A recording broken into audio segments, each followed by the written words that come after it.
Hello बच्चों, कैसे हैं आप लोग। आपका स्वागत है आपके online platform physics study by Rajiv sir, जहां पर बच्चों आप पढ़ते हैं फिजिक्स और केमिस्ट्री 12th और 11th की। जैसे बच्चों अभी 12th की क्लासेस चल रही हैं और जल्दी ही मे बी आफ्टर 1 डे या 2 डे 11th की क्लासेस भी स्टार्ट कर दी जाएंगी। ठीक है, जैसे बच्चों आपको मॉर्निंग में फिजिक्स का लेक्चर्स मिल रहा है, इवनिंग में केमिस्ट्री का लेक्चर्स मिल रहा है और कंटिन्यू आपको हर एक टॉपिक क्रिस्टल क्लियर कराया जा रहा है। ठीक है, तो बच्चों आज हम केमिस्ट्री की क्लासेस देखेंगे। और बच्चों जैसे केमिस्ट्री में हम पढ़ रहे थे, केमिस्ट्री फर्स्ट का सेकेंड चैप्टर्स आपको पढ़ाया जा रहा था विलियन। इससे संबंधित 2 लेक्चर्स हो चुके हैं। जिन स्टूडेंट्स ने नहीं देखे हैं तो उन लेक्चर्स को जाके देखिए, क्योंकि बच्चों ये चैप्टर भी स्टार्टिंग है। अगर स्टार्टिंग में ही आपको बेसिक क्लियर नहीं होगा तो आगे के टॉपिक आपको क्लियर नहीं हो पाएंगे।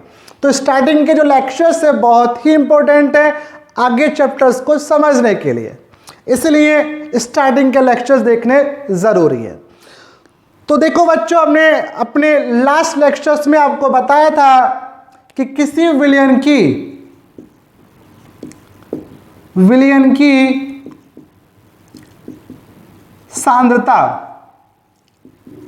को व्यक्त करने की विधियां। तो थोड़ा सा यहां पे रिवाइज कर लेते हैं, बहुत ही शॉर्ट टाइम में, ज्यादा टाइम नहीं लेंगे। तो सांद्रता को व्यक्त करने की विधियां आपको बताई गई थी और सांद्रता का आपको बताया गया था, सांद्रता होती है कि ये बताना कि कितने विलयन के अंदर कितना विलय घुला है, इसी को क्या कहते हैं, सांद्रता। वहां पे आपको 3 विधियां बताई गई थी अभी स्टार्टिंग में। फर्स्ट बताया था द्रव्यमान प्रतिशत, सेकंड आपको बताया सेकंड विधि आयतन प्रतिशत, थर्ड आपको बताई गई थी द्रव्यमान आयतन प्रतिशत, फोर्थ आपको बताई गई थी पीपीएम में सांद्रता। तो ये 4 विधि आपको क्लियर करा दी गई थी, इनके डेफिनेशंस, इनके फॉर्मूले आपको बता दिए गए थे। ठीक, तो बच्चों आज हम अपनी अगली विधि नंबर 5 स्टार्ट करेंगे। ठीक है, अब देखिए बच्चों 5 विधि है 5th मोलरता, बहुत ही इंपॉर्टेंट मोलरता, जिसको बोलते हैं हम मोलरिटी।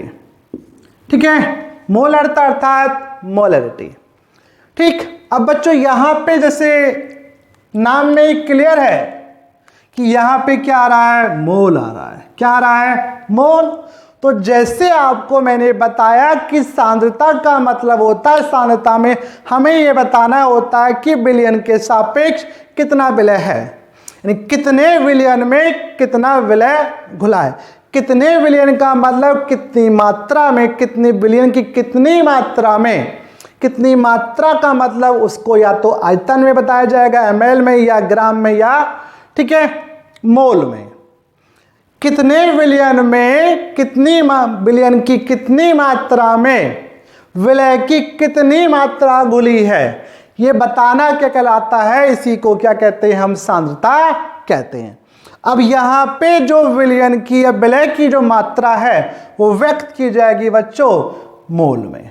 ठीक है, तो पहले देखते हैं इसकी परिभाषा। ठीक है, इसकी परिभाषा क्या होती है, देखिए। तो देखिए बच्चों मोलरता की जो परिभाषा है वो ये है कि 1 लीटर, बच्चों कितना, 1 लीटर विलयन में उपस्थित, 1 लीटर विलयन में उपस्थित विलय के मोलों की संख्या को विलयन की मोलरता कहते हैं। यानी कि 1 लीटर विलयन के अंदर 1 लीटर विलयन के अंदर विलय के जितने मोल घुले होते हैं वही उस विलयन की क्या होती है, मोलरता होती है। और इसको व्यक्त करते हैं हम इसे कैपिटल एम से व्यक्त करते हैं। दोबारा समझिए, यानी कि 1 लीटर विलयन में 1 लीटर विलयन में उपस्थित या उपस्थित कह सकते हैं, विलीन कह सकते हैं, घुले कह सकते हैं, विलय के मोलों की संख्या को विलयन की मोलरता कहते हैं और इसको व्यक्त करते हैं कैपिटल एम से। जैसे समझ लीजिए, मान लीजिए कि हमने 1 लीटर विलयन लिया और 1 लीटर विलयन में किसी विलय के 5 मोल घुले, यानी कि 1 लीटर विलयन में किसी 1 लीटर विलयन में किसी विलय के 5 मोल घुले, तो घुलने पर जो विलयन बनेगा उस विलयन की जो मोलरता होगी वो कितनी होगी, 5m होगी। मोलरता को कैपिटल एम से, इसके मात्रक को भी कैपिटल एम से व्यक्त करते हैं। मात्रक क्या होता है अभी आपको बताया जाएगा फॉर्मूले के, ठीक है। जैसे मान लीजिए 1 विलयन में कितने मोल घुले, 5 मोल, तो इसका मतलब ये हुआ उस जो विलयन बनेगा उसकी मोलरता कितनी होगी, 5m होगी। अब इसका अपोजिट समझ लीजिए, जैसे मान लीजिए आपसे बोला गया एक विलयन है और विलयन की मोलरता 10m है, विलयन की मोलरता कितनी है, 10m है, तो इसका मतलब ये हुआ कि यहां पे 10 मोल विलय 1 लीटर विलयन में घुला है। अगर 10 मोलरता है तो इसका मतलब ये हुआ कि विलय के 10 मोल विलयन के अंदर घुले। यानी कि आपको ध्यान रखना है कि जो विलयन की मोलरता होगी उतने ही मोल, जो विलयन की मोलरता होगी उतने ही मोल 1 लीटर विलयन के अंदर घुले होते हैं। मान लीजिए किसी विलयन के 1 लीटर में किसी विलय के 7 मोल घुले हैं तो उस विलयन की मोलरता होगी 7 मोल। ठीक है बच्चों, अब देखते हैं बच्चों इसका फार्मूला, ठीक है।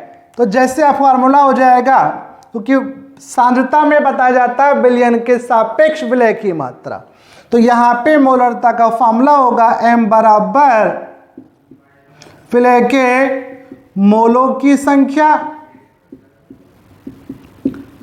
विलय के मोलों की संख्या बटे विलयन का आयतन। और आयतन हमें बच्चों यहां पे लेना है किसमें, लीटर में, ठीक है। यानी कि विलय के मोलों की संख्या बटे विलयन का आयतन, ये होता है इसका मेन फार्मूला। अब देखते हैं इसका मात्रक, क्योंकि बच्चों देखिए कोई सी भी राशि, कोई सी भी क्वांटिटी है, ठीक है, गुणात्मक कोई राशि है, कोई मात्रात्मक राशि है, फिजिक्स में या केमिस्ट्री में सबका मात्रक उसके फार्मूले से ज्ञात किया जाता है, ठीक है। तो यहाँ पे मोलरता का फार्मूला विलय के मोलों की संख्या बटे विलयन का आयतन, तो यहाँ पे जो इसका मात्रक आता है वह मात्रक होगा मोल प्रति लीटर। और इस मोल प्रति लीटर को एक दूसरा नाम और दे दिया गया है, इसको बोल देते हैं मोलर और इसको व्यक्त कर देते हैं कैपिटल एम से। तो ये हुआ इसका फार्मूला, ठीक है। अब देखिए बच्चों आगे हम इसमें समझेंगे कि ये जो फार्मूला है, मेन फार्मूला है विलय के मोलों की संख्या बटे विलयन का आयतन लीटर में। लेकिन बच्चों न्यूमेरिकल्स में, इसके न्यूमेरिकल्स में यहाँ पे क्या होता है, मोलरता से रिलेटेड जो न्यूमेरिकल्स होते हैं वहाँ पे जो विलय की जो मात्रा होती है वो मोल में ना देकर डायरेक्ट उसकी मात्रा ग्राम में दे दी जाती है। तो इस फॉर्मूले को आगे अगर हम एक्सप्लेन करें तो आप देखिए, अगर इसको मैं एक्सप्लेन करें तो जो मोलों की संख्या जो होती है, किसी भी पदार्थ के मोलों की संख्या होती है W/m। क्या होती है, W/m, यानी मोलों की संख्या क्या होती है, W/m। W होता है विलय का द्रव्यमान, विलय का द्रव्यमान, और m होता है विलय का मोलर द्रव्यमान, या इसी को बोल दीजिए अणु भार। यानी किसी भी पदार्थ के मोलों की जो संख्या होती है वो होती है W/m। W यहाँ पर होता है विलय का द्रव्यमान, और द्रव्यमान बच्चों किस में होता है, ग्राम में यूज करना होगा आपको, ठीक। और m होगा विलय का मोलर द्रव्यमान यानी कि अणुभार। तो अब हम मोलों की संख्या के स्थान पे क्या रख देंगे, W/m। तो मोलरता का फॉर्मूला आएगा कैपिटल M = W/m, ठीक। बिलियन का आयतन, आयतन को किससे व्यक्त करते हैं, कैपिटल V से। अब यहां पे आयतन किस में है, लीटर में, लेकिन न्यूमेरिकल्स में आयतन आपको दिया जाएगा मिलीलीटर में मोस्टली। तो उस मिलीलीटर को लीटर बनाने के लिए क्या करेंगे, 1000 से डिवाइड करेंगे। तो इसको आप सॉल्व कीजिए, 1000 ऊपर पहुंचेगा, तो स्मॉल w गुणा 1000 बटे small m into capital V, ठीक। और यहां पे V क्या है, विलयन का आयतन, और आयतन किस में बच्चों, ml में। तो यह आया बच्चों मोलरता का फार्मूला। अब इस फार्मूले को यूज करते समय आपको ध्यान रखना है कि अगर हम यहाँ पे 1000 यूज कर रहे हैं तो यहाँ आयतन हमें किस में लेना पड़ेगा, ml में। और यदि आयतन हम लीटर में प्रयोग करते हैं तो यहाँ पे आपको 1000 का प्रयोग नहीं करना है, ठीक है। तो बच्चों ये हुआ मोलरता और मोलरता का फार्मूला। स्क्रीनशॉट लीजिए, फिर देखते हैं अपना नेक्स्ट विधि। देखिए बच्चों एक चीज और यहां पर कि एक फार्मूला मोलरता का हमारा ये होता है स्मॉल w गुणा 1000 बटे स्मॉल m इंटू V होता है। लेकिन क्या होता है कभी कभी न्यूमेरिकल्स में क्या होता है, इस फार्मूले के आधार पे दूसरा एक फार्मूला और दिया जाता है, ठीक है। जैसे वहां पे न्यूमेरिकल्स में द्रव्यमान प्रतिशत दिया जाता है, क्या दिया जाता है, द्रव्यमान प्रतिशत। तो देखिए यदि द्रव्यमान प्रतिशत दिया गया है तो अब देखिए, तो अगर द्रव्यमान प्रतिशत दिया गया है तो इस फार्मूले को हम इसको चेंज करेंगे किसके पदों में, द्रव्यमान प्रतिशत पदों में। तो देखिए बच्चों चूंकि विलयन का द्रव्यमान प्रतिशत जो होता है वो होता है विलय की मात्रा यानी कि W बटे विलयन की मात्रा और इंटू 100, यानी कि द्रव्यमान प्रतिशत होता है विलय की मात्रा बटे विलयन की मात्रा इंटू 100, ठीक। अब यहां पे देखिए द्रव्यमान प्रतिशत बराबर विलय की मात्रा बटे विलयन की मात्रा इंटू 100। तो इसमें अगर मल्टीप्लाई करें तो विलयन की मात्रा बराबर हो जाएगा विलय की मात्रा को आप W लिख दीजिए इंटू 100 बटे द्रव्यमान प्रतिशत, ठीक। अब विलयन की मात्रा, अब देखिए यदि विलयन का घनत्व D है तो, अगर विलयन का घनत्व D है तो, ठीक है, D है तो विलयन की मात्रा जो हो जाएगा वो हो जाएगा, तो विलयन की मात्रा बराबर क्या हो जाएगा, T इंटू V, ठीक है। यानी कि बच्चों यहां पे द्रव्यमान प्रतिशत होगा विलय की मात्रा बटे विलयन की मात्रा गुणा 100।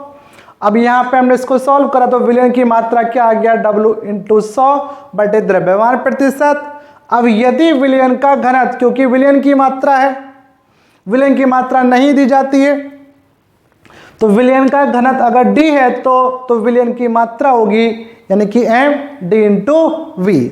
अब D इंटू V होगी तो देखिए इसलिए ये जो विलयन की मात्रा उसके स्थान पे आ गया d into V small w into 100 बटे द्रव्यमान प्रतिशत। क्या है बच्चों? द्रव्यमान प्रतिशत। अब यहां से स्मॉल w अगर हम ज्ञात करें तो यह आ जाता है d इंटू वी इंटू द्रव्यमान प्रतिशत अपॉन, ठीक है, अपॉन क्या जाता है 100। ठीक, अब बच्चों ये W आ गया। अब इस W को, विलय की मात्रा को आप इस फार्मूले में अप्लाई कर दीजिए। यानी कि जो मेन फार्मूला था, मेन फार्मूला कौन सा? मोलरता का स्मॉल w गुणा 1000 बटे स्मॉल m इंटू वी। तो यहां पे अब स्मॉल w की वैल्यू रखें तो यह आता है d इंटू वी इंटू द्रव्यमान प्रतिशत इंटू कितना हो जाएगा 100 नहीं 1000 अपॉन कितना m इंटू v और इंटू 100। ठीक है, अब देखिए इस b से b क्रॉस हुआ, 2 शून्य से 2 शून्य क्रॉस, और यहां पे एक नया फार्मूला आ गया मोलरता का कि द्रव्यमान प्रतिशत इंटू d इंटू 10 बटे m। तो ये बच्चों फार्मूला आ गया किसके पदों में? द्रव्यमान प्रतिशत के पदों में। क्योंकि इस पे भी अक्सर न्यूमेरिकल्स पूछे जाते हैं, तो इसलिए आपको ये वाला फार्मूला भी आपको पता होना चाहिए। अगर किसी विलयन का द्रव्यमान प्रतिशत दिया गया है तो उस विलयन की अगर मोलरता पूछी जाए तो उसका फार्मूला ये होता है कि मोलरता बराबर द्रव्यमान प्रतिशत into D into 10 upon M. और यहां बच्चों डी क्या है? जो घनत्व है, तो घनत्व का जो यूनिट लेना है आपको ग्राम प्रति सेंटीमीटर क्यूब, यानी ग्राम प्रति सेंटीमीटर क्यूब, या कह सकते हैं डेसी सेंटीमीटर क्यूब में आपको प्रयोग करना है। ठीक है, तो इसका भी स्क्रीनशॉट लीजिए और फिर देखते हैं नेक्स्ट विधि, नेक्स्ट डेफिनेशंस।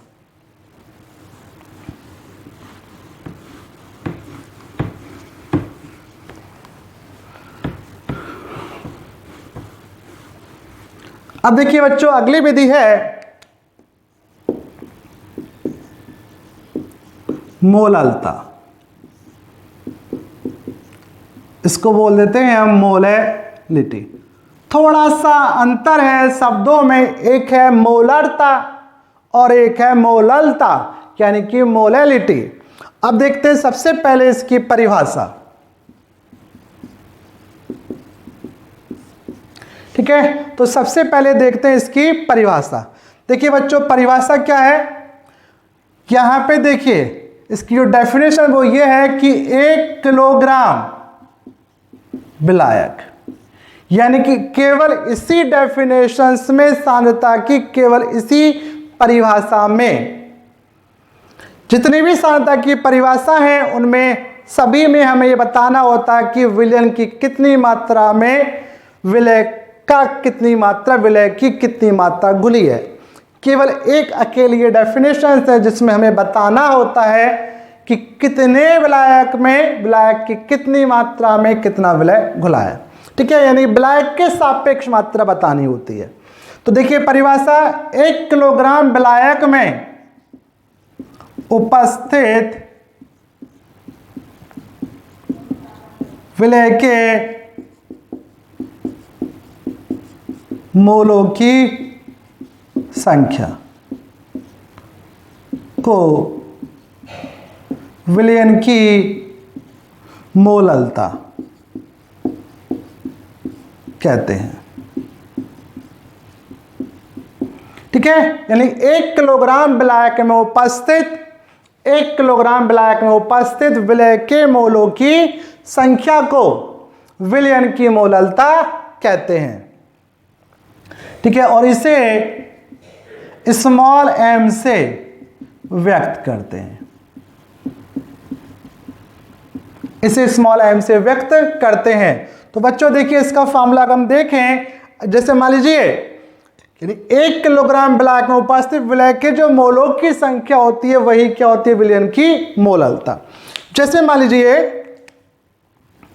कि 1 किलोग्राम कोई विलायक है, उस विलायक में 5 मोल विलय घुला है, यानी 1 किलोग्राम विलायक में किसी विलय के 5 मोल घुले हैं, तो जो विलयन बनेगा उस विलयन की जो मोललता होगी वो कितनी होगी, 5।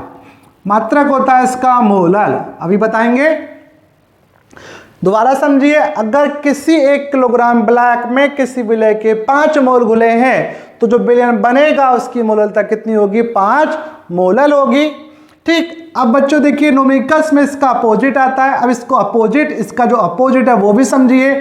जैसे आपसे बोला गया कोई विलयन है, उस विलयन की मोललता 1.5 मोलल है, यानी किसी विलयन की मोललता 1.5 मोलल है, तो इसका मतलब हो गया, इसका अर्थ हो गया कि विलय के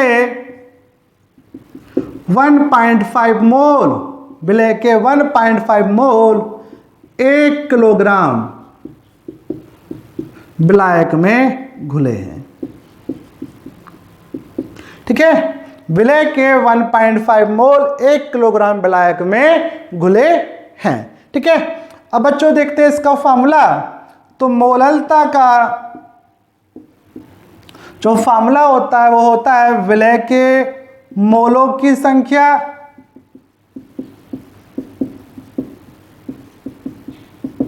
बटे विलायक की मात्रा, और मात्रा भी किस में लेनी है आपको, किलोग्राम। तो ये तो हो गया इसका मेन फॉर्मूला। ठीक, और इसी के आधार पे इसका जो मात्रक आता है वो ये आता है, यानी कि मोल, और मात्रा किस में यहाँ पे, किलोग्राम, तो मोल प्रति किलोग्राम। और इस मोल प्रति किलोग्राम को हम बोल देते हैं मोलल। क्या कह देते हैं बच्चों, मोलल। कंफ्यूज नहीं होना है, मोलरता में बोला गया था मोलर, यहां पे क्या है, मोलल। ठीक है, देखिए अब देखिए बच्चों, इसको आगे देखें तो ये जो मेन फॉर्मूला है इसको अगर हम एक्सप्लेन करें, क्योंकि अभी आपको बताया कि मोलों की जो संख्या होती है क्या होती है, W/M।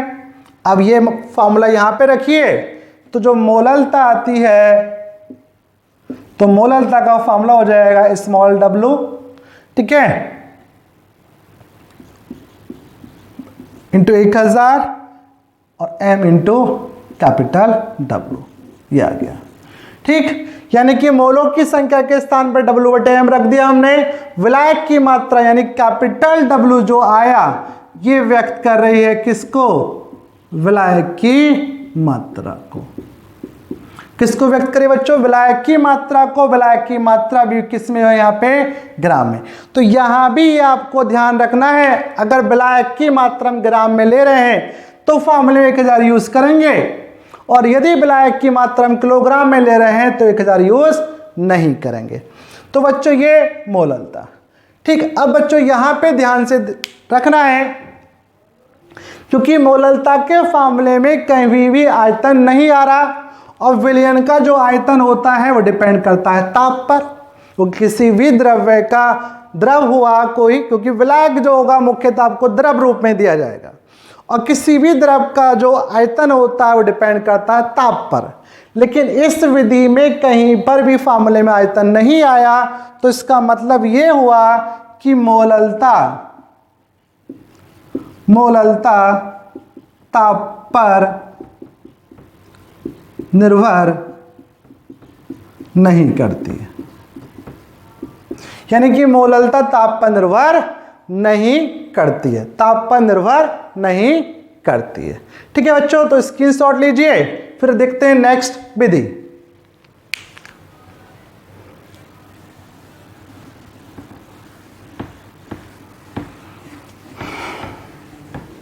देखिए अब बच्चों अगली विधि है अपनी 7 विधि। नॉर्मलता, यानी क्या है, नॉर्मलता बोलते हैं इसको हम, नॉर्मेलिटी, नॉर्मेलिटी। ठीक है, तो सबसे पहले देखते हैं इसकी परिभाषा। ठीक है, क्योंकि परिभाषा से ही इसका फॉर्मूला आएगा। तो देखिए परिभाषा, अब परिभाषा क्या है कि 1 लीटर विलयन में उपस्थित, 1 लीटर विलयन उपस्थित विलय के ग्राम तुल्यांक, विलय के ग्राम तुल्यांकों की संख्या को विलयन की नॉर्मलता कहते हैं और इसे कैपिटल एन से व्यक्त करते हैं। यानी कि 1 लीटर विलयन में उपस्थित विलय के जो ग्राम तुल्यांक होंगे, यहां पे जो विलय है, विलय की मात्रा को बताया जाएगा ग्राम तुल्यांक में। 1 लीटर विलयन में विलय के जो ग्राम तुल्यांक होते हैं, ग्राम तुल्यांकों की जो संख्या होती है, उसी को क्या कहते हैं, विलयन की नॉर्मलता कहते हैं। जैसे समझ लीजिए किसी विलयन के 1 लीटर में विलय के 5 ग्राम तुल्यांक घुले हैं, तो उस विलयन की जो नॉर्मलता बनेगी वो 5 बनेगी। मान लीजिए अगर किसी विलयन के 1 लीटर में किसी विलय के 2 ग्राम तुल्यांक घुले हैं, तो उस विलयन की जो नॉर्मलता आएगी वो 2 आएगी। ठीक है, तो देखते हैं इसका फॉर्मूला। अब देखिए बच्चों, नॉर्मलता का फॉर्मूला होता है n बराबर विलय के ग्राम तुल्यांक बटे विलयन का आयतन, और आयतन किसमें बच्चों, लीटर में। तो ये है इसका मेन फॉर्मूला। ठीक है, अब देखिए इसका जो मात्रक होगा वो इसी से आएगा, यानी ग्राम तुल्यांक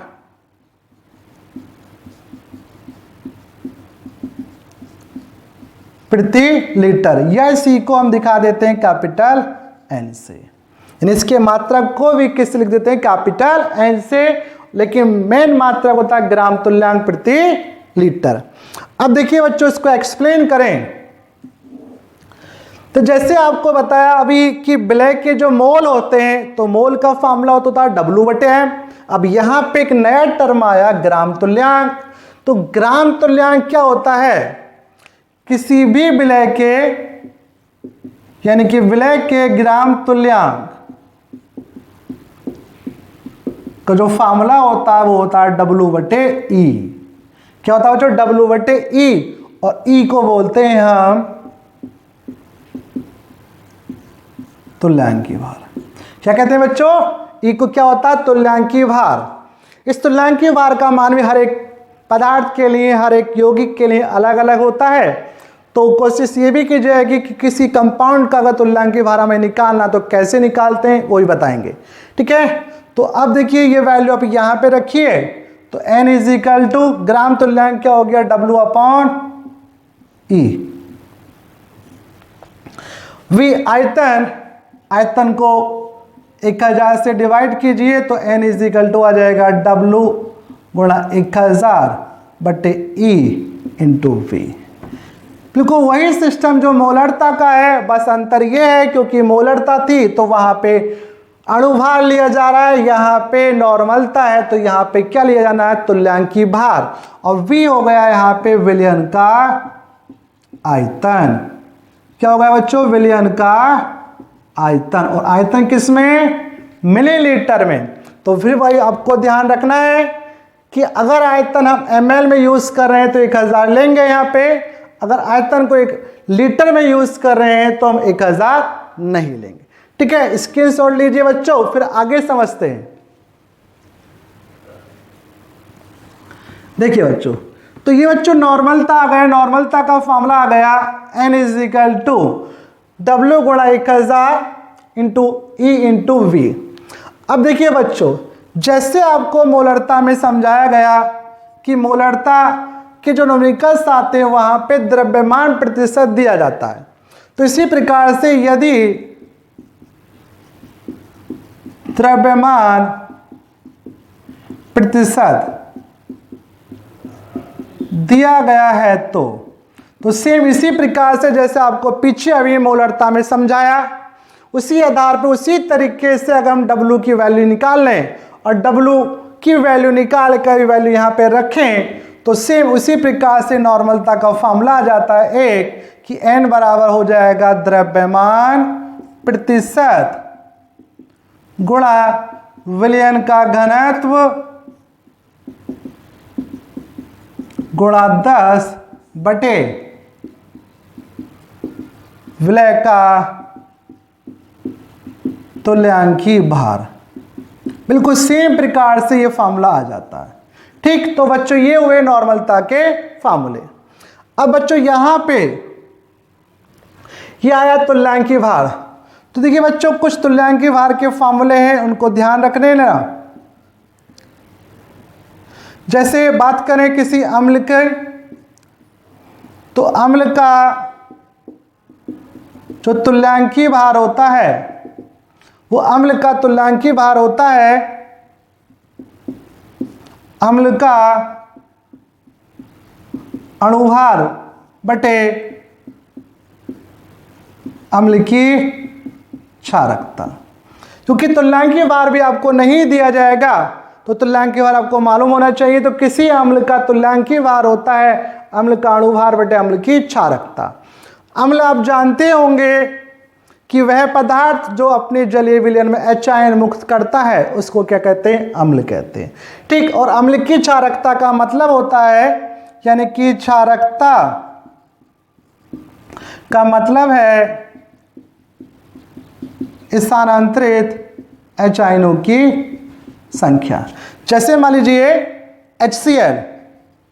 HCl है तो HCl की क्षारकता कितनी हो जाएगी बच्चों, इसकी क्षारकता हो जाएगी 1, क्योंकि क्षारकता का मतलब है स्थानांतरित अम्ल में से विस्थापित होने वाले निकलने वाले H आयनों की संख्या। HCl अम्ल कितने H निकल सकते हैं, 1, इसलिए क्षारकता 1। अगर देखें H2SO4 तो इसकी जो क्षारकता आएगी वो बच्चों कितनी आएगी, 2 आएगी, क्योंकि 2 H निकल सकते हैं। ठीक, तो ये तो होता है अम्ल का तुल्यांकी भार। इसी प्रकार से अगर हम क्षार का देखें तो क्षार का जो तुल्यांकी भार होता है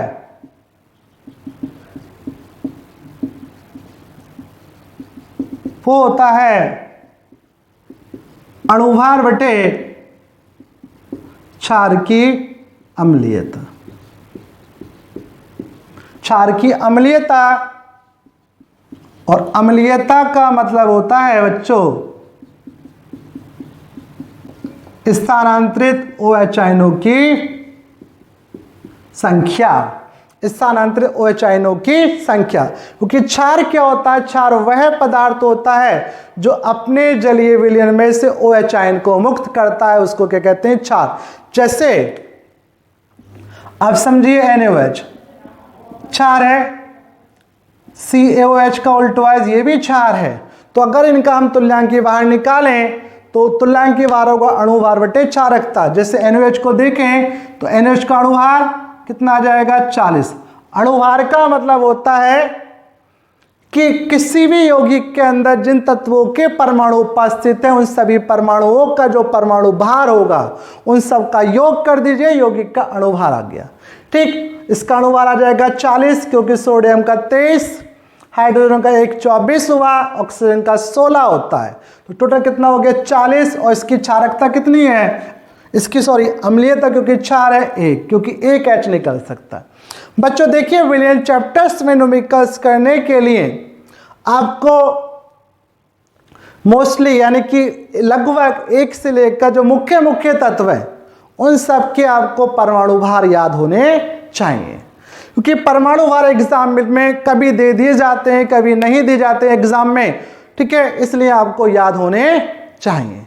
ठीक है, तो बच्चों स्क्रीनशॉट लीजिए, फिर देखते हैं अपनी अगली विधि।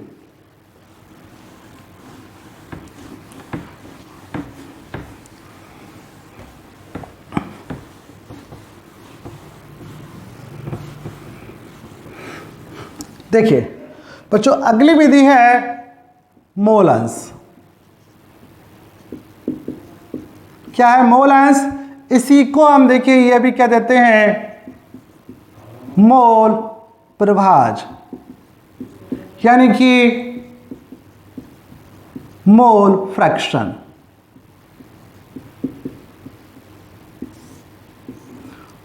मोल अंश, मोल फ्रिक्शंस। तो बच्चों सबसे पहले देखते हैं इसकी हम परिभाषा। जैसे बच्चों नाम में आ रहा है मोल, तो आपको समझ जाना है कि मोल से संबंधित है। किससे संबंधित है? मोल, यानी कि विलय और जो विलयन होगा उनके मोल यूज किए जाएंगे। तो देखिए परिभाषा क्या है,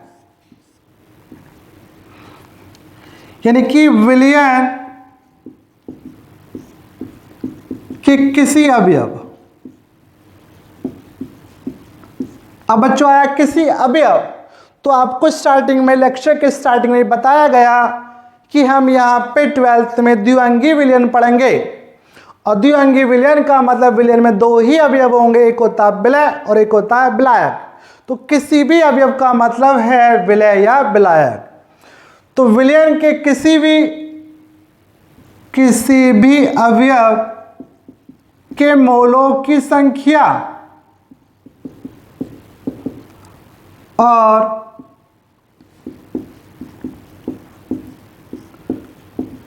विलयन में उपस्थित सभी अवयवों के कुल मोलों की संख्या, कुल मोलों की संख्या को उस अवयव का मोल अंश कहते हैं। ठीक है, यानी कि विलयन के किसी भी अवयव का मतलब विलय या विलायक के मोलों की संख्या और विलयन में उपस्थित सभी अवयवों के कुल मोलों की संख्या को उस अवयव का मोल अंश कहते हैं। और इसे हम कैपिटल एक्स से व्यक्त करते हैं। ठीक है बच्चों, तो ये तो हो गई इसकी डेफिनेशंस। अगर बात करें हम इसके फार्मूले की, तो जैसे मान लीजिए बच्चों हमने कोई विलयन लिया,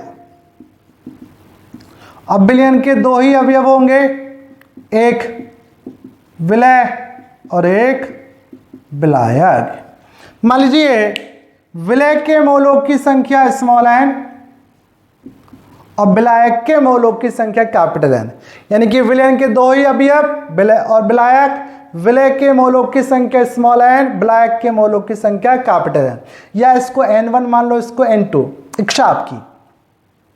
ठीक है, तो अगर हम मोल अंश देखें, मान लीजिए विलय,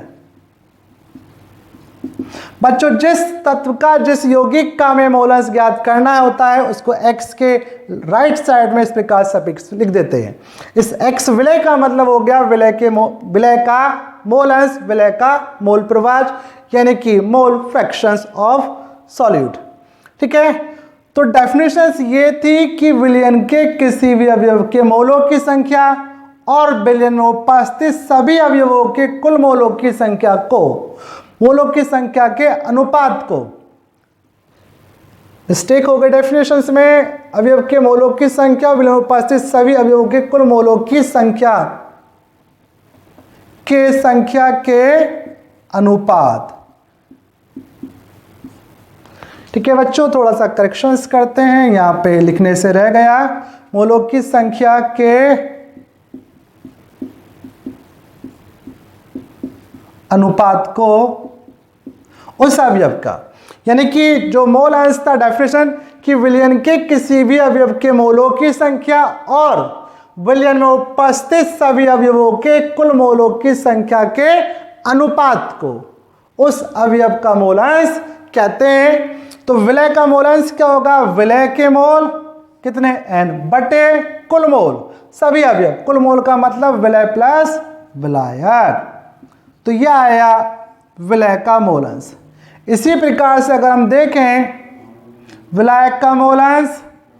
अब विलायक का मोलांश होना है तो विलायक का मोलांश होगा, क्योंकि मोलांश की परिभाषा है किसी अवयव के मोल बटे कुल मोल। ठीक है, तो विलायक का मोलांश होगा विलायक के मोल बटे कुल मोल। यानी कि बच्चों आपको ये ध्यान रखना है कि आपको विलयन में से किसी भी अवयव का मोलांश पूछा जाए तो उसका फॉर्मूला होता है उसके मोल बटे कुल मोल। किसी भी अवयव का मोलांश होगा उस अवयव के मोल बटे कुल मोल। ठीक, तो ये हो गया मोलांश मोल प्रभाज। अब बच्चों देखिए इसको आगे हम समझे।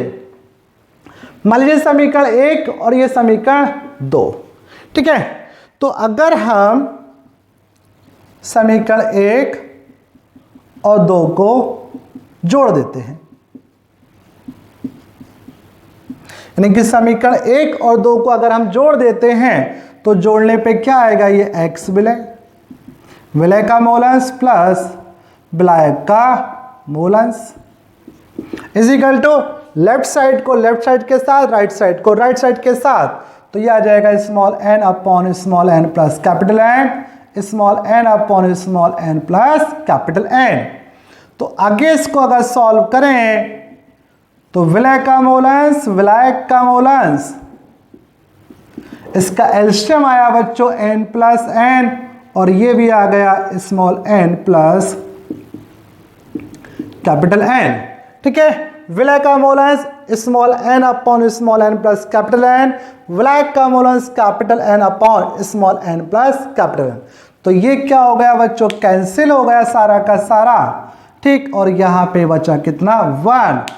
तो यहाँ पे एक बहुत ही महत्वपूर्ण पॉइंट हमें प्राप्त हो गया कि किसी विलयन के विलय का मोलांश और विलायक के मोलांश का जो योग होता है वो कितना होता है, 1 होता है। यानी कि विलय का मोलांश प्लस विलायक का मोलांश इज इक्वल टू क्या होता है, 1 होता है। ठीक है, तो बच्चों ये हो गई किसी विलयन की सांद्रता को व्यक्त करने की सभी विधियां। ठीक, तो बच्चों आज की क्लास, आज का लेक्चर यहीं पे समाप्त करते हैं। लेक्चर आपको पसंद आया हो तो प्लीज़ लेक्चर्स को लाइक करना। इन डेफिनेशंस की विधि के बारे में कुछ क्वेरी हो, ठीक, तो कमेंट्स करना कमेंट बॉक्स में। ठीक, और जिन स्टूडेंट्स ने चैनल को सब्सक्राइब नहीं कर रखा है, चैनल को सब्सक्राइब करना और अपने सभी फ्रेंड और अपने सभी ग्रुप्स में शेयर भी करना। ठीक है, तो बच्चों मिलते हैं अपनी नेक्स्ट क्लास में। थैंक यू, धन्यवाद।